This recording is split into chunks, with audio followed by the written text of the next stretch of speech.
Zikir nafas yang selalu keluar masuknya disertai dengan zikrullah.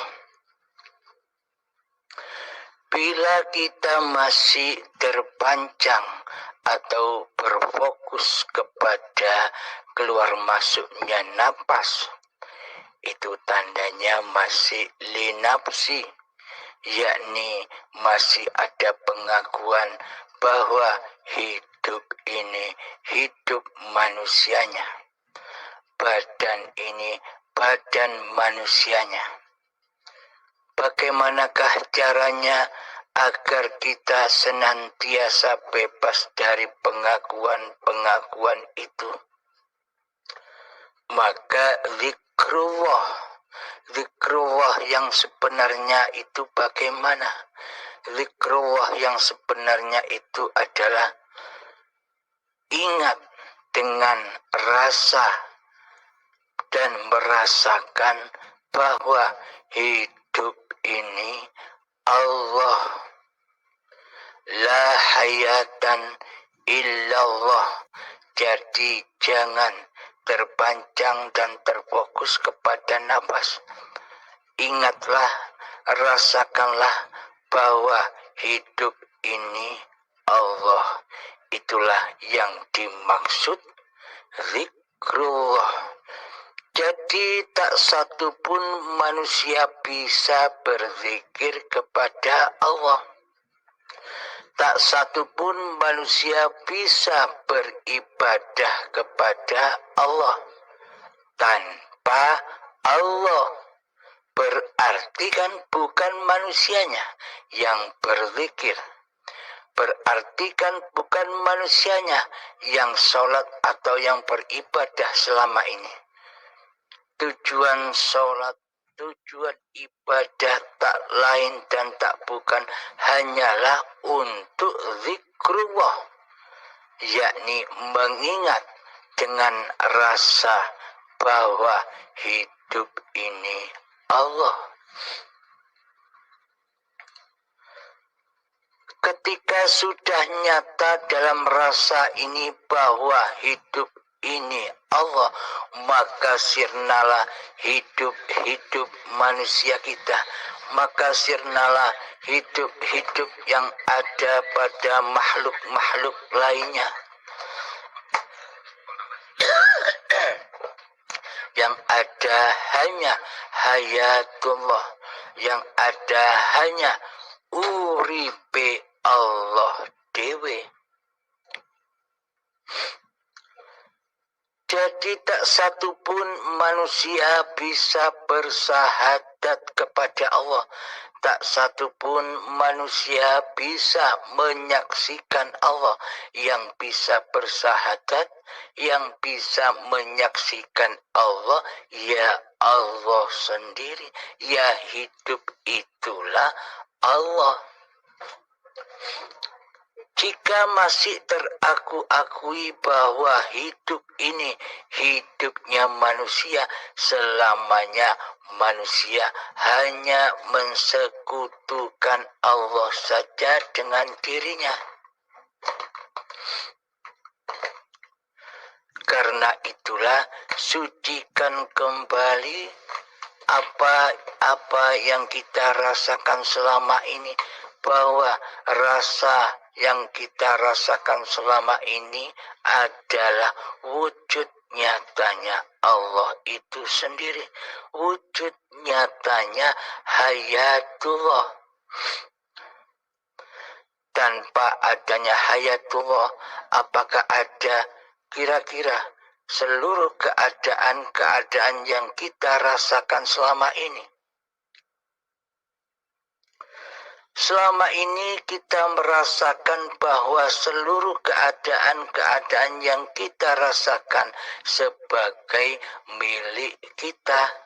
Karena yang menjadi Tuhan masih diri manusia kita sendiri, di hati kita yang merajai dan yang menguasai kehidupan dan badan ini. Akhirnya Allahnya tiada, akhirnya Allahnya gaib, dan akhirnya Allahnya lah yang adam. Selama ini kita tidak menyadari bahwa selama ini kita mengadamkan Allah di hati kita. Seolah-olah Allah itu makhluk. Kitalah yang menjadi Tuhan. Kitalah yang menjadi Allah selama ini. Allah kita jadikan makhluk di dalam sifat-sifat muhalnya sendiri. Coba hayati, coba resapi. Nah, bagaimana mungkin kita bisa berzikir kepada Allah sementara yang jadi Tuhan selama ini di hati kita hanya hawa nafsu kita sendiri? Berarti selama ini kita hanya bisa berzikir kepada hawa nafsu kita sendiri yang merasa berkuasa untuk berzikir. Sejatinya bukan Allah yang kita ingat selama ini. Sejatinya bukan Allah yang kita zikiri selama ini. Tak lain dan tak bukan yang kita ingati dan yang kita zikiri adalah diri kita sendiri sebagai pelaku, sebagai penguasa hidup dan badan ini. Maka dari itu, mari kita sadari bersama untuk apa kita berada di dunia ini. Manusia berada di dunia ini hanyalah untuk menyaksikan Tuhannya, untuk menyaksikan Allah saja. Dan bagi siapa saja yang di hatinya masih memperturutkan hawa nafsunya, masih mentuhankan hawa nafsunya, masih merasa hidup daripada Allah, ini derajatnya di sisi Allah lebih rendah daripada hayawan, lebih rendah daripada anjing dan celeng di sisi Allah. Karena anjing dan celeng serta seluruh hayawan dan tumbuhan semuanya berzikir kepada Allah setiap saat. Kenapa mereka, hayawan dan tumbuhan, bisa berzikir kepada Allah setiap saat? Karena hayawan dan tumbuhan tidak punya pengakuan seperti diri kita, tidak punya akal seperti diri kita. Maka otomatis hayat yang ada pada hayawan dan tumbuhan itulah hayatullah.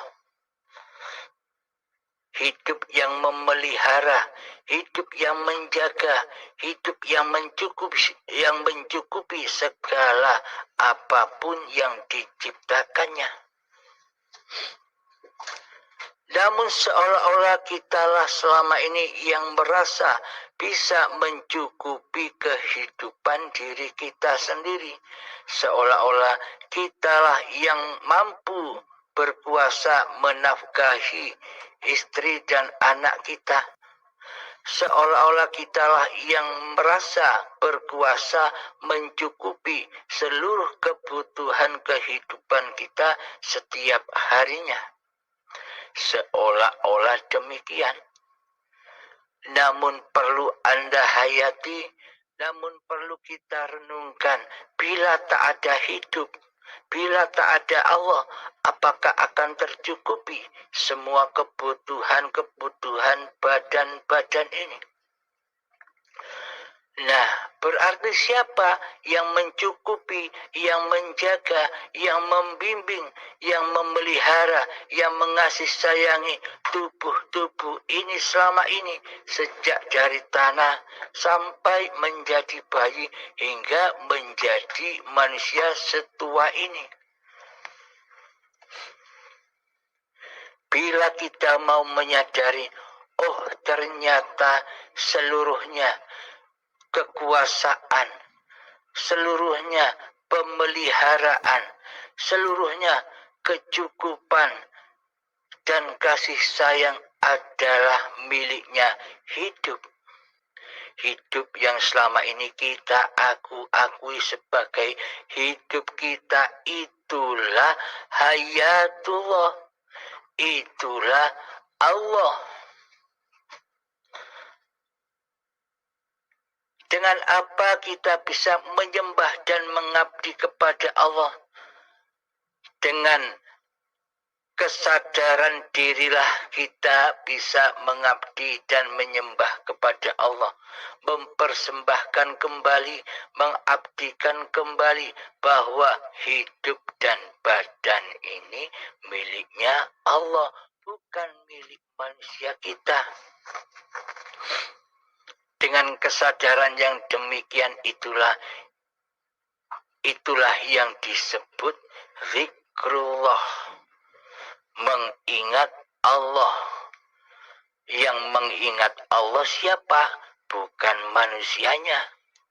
Manusianya tak akan mampu bisa mengingat Allah tanpa hidup yang menghidupi manusianya.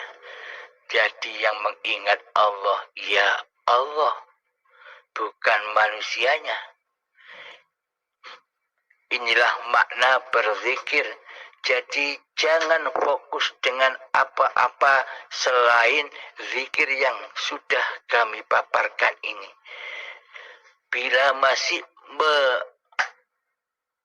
memakai zikir-zikir yang lain, maka itu akan sangat amat lama sekali Anda bisa bertemu dengan Tuhan yang membimbing kita semua selama ini. Jadi pada hakikatnya guru sejati, jadi pada hakikatnya mursyid sejati seluruh manusia adalah hidup yang menghidupi, hidup yang mengutus apapun yang tergerak di dalam raga-raga manusia. Inilah mursyid sejatimu, guru sejatimu. Selagi kau menjadi guru di dalamnya, selagi kau menjadi mursyid di dalamnya, sebagai penguasa, sebagai Tuhan yang mentuhani hidup dan badan ini, maka selamanya tak akan pernah bertemu dengan guru sejatimu. Yakni hidup yang selama ini aku akui sebagai hidup manusia kita sendiri. Seumpama hidup ini hidup manusia kita, bagaimana mungkin Allah menghidupi kita? Bila kita sudah punya hidup sendiri, takkan mungkinlah Allah menghidupi manusia. Karena manusia tidak punya hidup, maka Allah lah yang menghidupi manusia sejak dari tanah sampai menjadi bayi hingga setua ini, tetaplah hidupnya Allah lah yang menghidupi seluruh manusia dan seluruh makhluk-makhluk yang diciptakannya.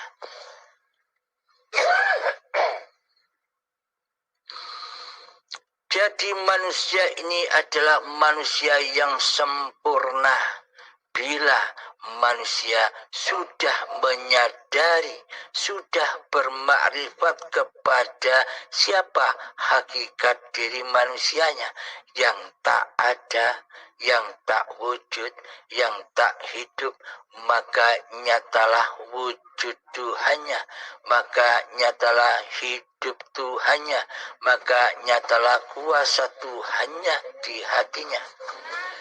Itulah yang disebut insan kamil, insan yang sempurna. Jadi bukan manusianya yang sempurna, tapi Allah lah yang sempurna. Jadi jangan pandang sosok badan-badan manusianya yang sempurna. Jadi pandanglah hidup yang menghidupi seluruh alam semesta inilah yang sempurna. Alhamdulillahirabbil alamin. Semoga kita semua bisa memahami dan mengamalkan di setiap detik-detik perjalanan kehidupan kita. Alhamdulillahirabbil alamin. Akhirul kalam. Assalamualaikum warahmatullahi wabarakatuh. Waalaikumsalam warahmatullahi wabarakatuh.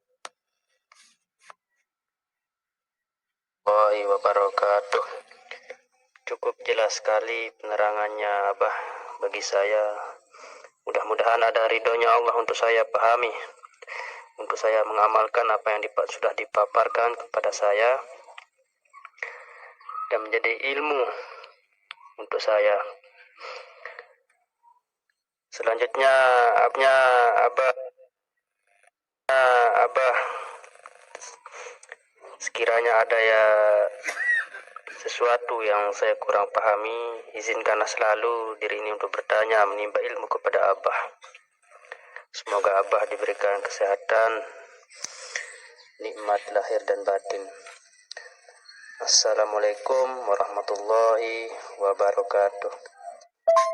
Assalamualaikum warahmatullahi wabarakatuh. Abah, saya kembali lagi ini ingin bertanya kepada Abah. Sebenarnya banyak sekali pertanyaan-pertanyaan yang ingin saya tanyakan kepada Abah. Cuma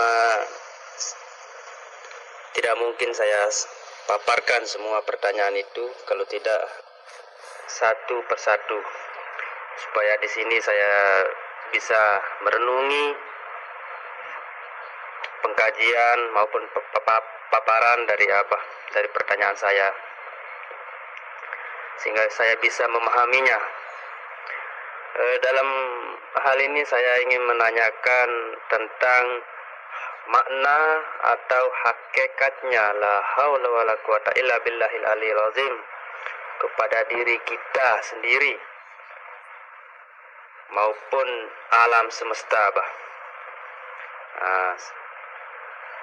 Sekedar ini pertanyaan saya, mohon kiranya dengan ikhlas Abah memberikan pengkajian maupun paparannya kepada saya, supaya saya bisa mendapatkan hikmah maupun ilmunya dari Abah. Sekian, assalamualaikum warahmatullahi wabarakatuh. Waalaikumsalam warahmatullahi wabarakatuh. Perlu kita sadari, selama ini yang menjadi Tuhan adalah diri kita sendirilah yang mentuhani seluruh aktivitas badan-badan ini. Selama kita belum mengenal Allah, maka batallah la haula wala quwata illa billahil aliyil azim, batal bagi kita. Kita selama ini mengucapkan kalimat itu hanyalah dusta belaka.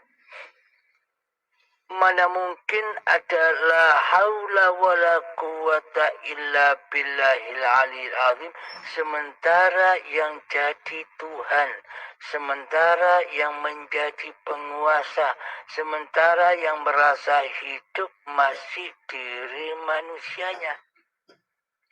Berarti kalimat itu kan batal buat kita. Contoh lagi, la ilaha illallah itu pun batal buat kita. Karena yang ada di dalam hati kita bukan Allah, tapi diri kita. Intinya kita belum Islam di sisi Allah. Karena kita tidak mengenal Allah, karena kita tidak mentuhankan Allah di hati kita. Bila kita sudah mentuhankan Allah di hati kita, maka putuslah pundi-pundi jerat-jerat kemanusiaan diri kita selama ini. Bagaimana mungkin kuasa akan terkuasai oleh diri kita bila hidup ini sudah Allah?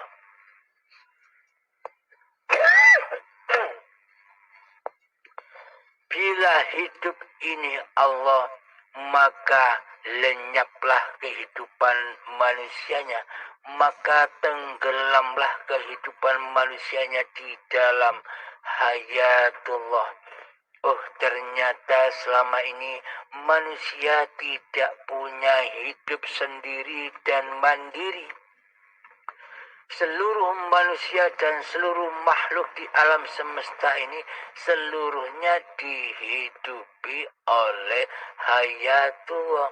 Uripe Allah sendirilah yang menghidupi, yang menguasai, yang mengkehendak daya upaya dan mengikhtiari seluruh apa-apa yang diciptakannya.